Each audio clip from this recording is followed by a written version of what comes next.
Pintucks are a gorgeous heirloom detail, but if you've ever struggled with those tiny folds and inconsistent spacing, you know how frustrating they can be. After watching this video, not only will you know exactly how to create flawless pintucks every time, you'll have the confidence to add this elegant detail to any garment, even if you've never sewn a pintuck before. So let's dive in. First, let's talk about what actually makes a pintuck different from other tucks you might be familiar with. A pintuck is essentially a very small, narrow fold in fabric that's stitched in place to create a raised line. What sets them apart is their miniature size, typically 1/8 inch or less in width. That is teeny tiny. Now, regular tucks can be 1/4 inch to 1 inch wide. They're often used for shaping garments, but pintucks are primarily decorative. They can be used for a little shaping, it's just not the primary purpose. They're mostly there to look pretty. You'll often see these delicate details in heirloom sewing, where they're mixed with other refined elements like lace and pleats. They add this beautiful subtle texture and dimension that works really well on light-colored linen or on cotton batiste, but you can use them on a wide range of fabrics. Before we dive into the techniques, let's talk about the tools that will make sewing pintucks so much easier. Now, you don't need all of these to get started, but having the right tools will definitely elevate your results. I'll start with the essential tools, then we'll talk about some nice-to-haves. First, you'll need some good fabric marking tools. I like water-soluble markers or chalk for this. Fine pins are helpful for holding those delicate folds in place. A clear ruler or seam gauge ensures consistent tuck width. That's all you really need to get started, but here are a few tools that are really helpful to have. First, it's helpful to have a tailor's ham if you're sewing pintucks near curves. A press cloth is also useful if you're using delicate fabric. I also find spray starch incredibly useful for creating crisp lines that hold during stitching. Now let's talk about presser feet. This is a pintuck foot, and it's going to make things a whole lot easier for you. Now, if you don't have one of these feet, don't worry. I'm going to show you how to sew pintucks both with and without one of these later in the video, but you might want one once you see how easy it makes things. The pintuck foot is a specialized presser foot with grooves underneath that helps create and space your pintucks evenly. The pintuck foot has these parallel grooves on the bottom and is designed to work with a twin needle. The foot comes in different variations, typically with 3, 5, 7, or 9 grooves on the bottom. So which one should you use? Well, it depends on your fabric weight. Generally, the finer your fabric, the smaller your pintucks will be, and the more grooves you'll want on that foot to accommodate that delicate work. Speaking of twin needles, this is your next tool if you're using this foot. Twin needles create 2 parallel rows of stitching simultaneously, which is perfect for pintucks. Just like the feet, twin needles come in different sizes, measured by the distance between the points in millimeters. The key here is matching your needle size to your pintuck foot. If you have a 9-groove foot, you'll want a 1.6 millimeter twin needle. For a 7-groove foot, go with a 2 millimeter twin needle. 5-groove feet work best with a 2.5 or 3 millimeter needles, and 3-groove feet pair well with 4 millimeter needles. Always test your needle against the grooves before sewing to make sure they align correctly. And by the way, I know I just threw out a whole bunch of numbers at you, so we made a handy cheat sheet with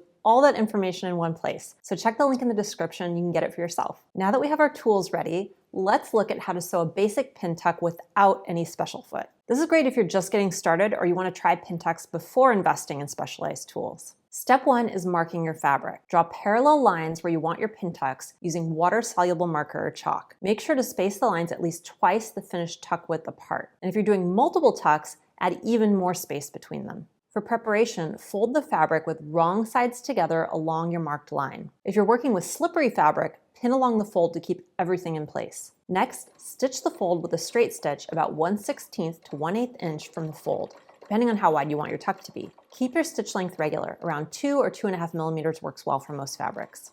After stitching, press the tuck to one side. Traditionally, all pintucks face the same direction for a uniform look, but you can get creative here if you want. Then simply repeat this process for each marked line to create a series of pintucks. Now let's move on to the more advanced method, using a pintuck foot and a twin needle. This is where you can really achieve that professional, perfectly spaced look with minimal effort.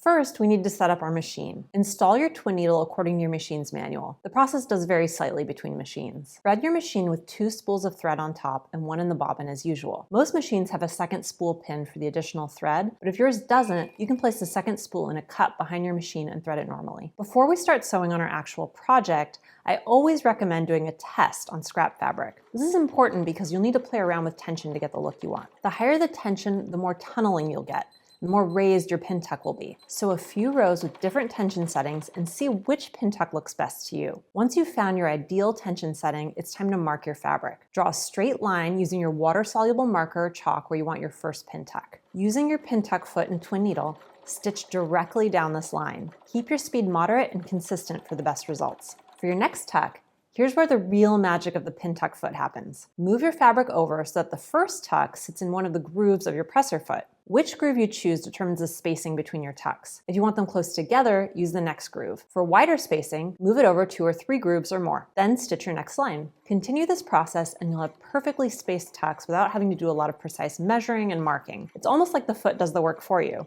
Now that you know the basic techniques, let's talk about where you might want to use pintucks in your sewing projects. Pintucks can elevate nearly any sewn item. On blouses and shirts, they look particularly elegant on bodice fronts, yokes, and collars. I've used them to add interest to otherwise really simple tops. For dresses, pintucks add subtle detail to bodices or skirt panels. They're especially lovely on lightweight fabrics like cotton lawn or a light linen. Here's something unexpected. Try sewing a single pintuck down the center front of pant legs for a crisp, tailored look. If you sew for little ones, pintucks create heirloom quality details on baby clothes, especially things like christening gowns and special occasion wear. Sleeves are another great canvas for pintucks. Add interest at cuffs or along the sleeve length. And don't forget lingerie and nightwear. Adding delicate pintucks to camisoles and nightgowns creates that luxurious special feel. If you want to incorporate pintucks right away, I have a few pattern recommendations that'll make it really easy. The Bloom blouse has pintucks built into the center front in a staggered shape. This is a super easy way to play with pintucks since they're already included in the pattern design.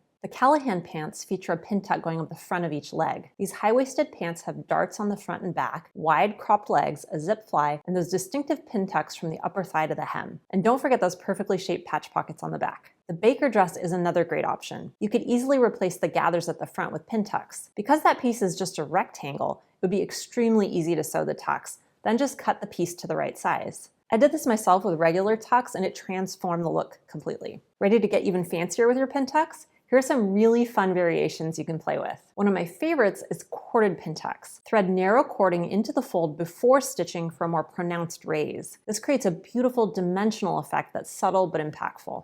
Colored pintucks add an unexpected twist. Use contrasting thread for a subtle highlight that really catches the eye. Try using pale pink thread on a white cotton blouse, for example. Or you could go with something really bright like red or even a metallic thread. Try adding decorative stitching in the channel between tucks. A simple zigzag or something more elaborate can transform the look completely. This is a great chance to play with the decorative stitches on your machine. Don't feel limited to straight lines either. Curved pintucks create graceful, flowing designs. You can use these on yokes and collars to frame the face beautifully. Just mark your curved lines carefully and take your time with the stitching. For the adventurous, try intersecting pintucks. Cross them at angles for geometric patterns that add incredible texture. This technique works especially well on home decor items like pillow covers or table linens. Graduated pintucks vary the spacing between tucks to create a fan effect. Start with tucks close together, then gradually increase the spacing. This creates a sense of movement and can be used to draw the eye toward a particular area of the garment. And finally, grouped pintucks cluster several close together, then leave space before the next group. This rhythm of negative and positive space creates visual interest without overwhelming the garment. Let me share a few troubleshooting tips I've learned the hard way. If your pintucks are uneven or wavy, try increasing your stitch length slightly and sewing more slowly. Make sure you're not pulling or pushing the fabric. Let the feed dogs do the work. If your twin needle stitches are skipping, check that both needles are properly threaded and that you're using the correct needle size for your fabric. Sometimes rethreading completely solves the problem. For pintucks that aren't raised enough,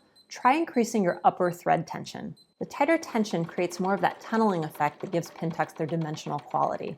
And if you're struggling with making accurate lines, try a different type of marker. I find that a really sharp, water-soluble pencil works best for me. I've put these tips into our cheat sheet, so be sure to get that below. And if you've fallen in love with the vintage charm of pintucks, you're going to want to explore other beautiful vintage-inspired details that can take your sewing to the next level. Watch this video next to learn 6 stunning vintage details that look impressive, but are actually really easy to sew.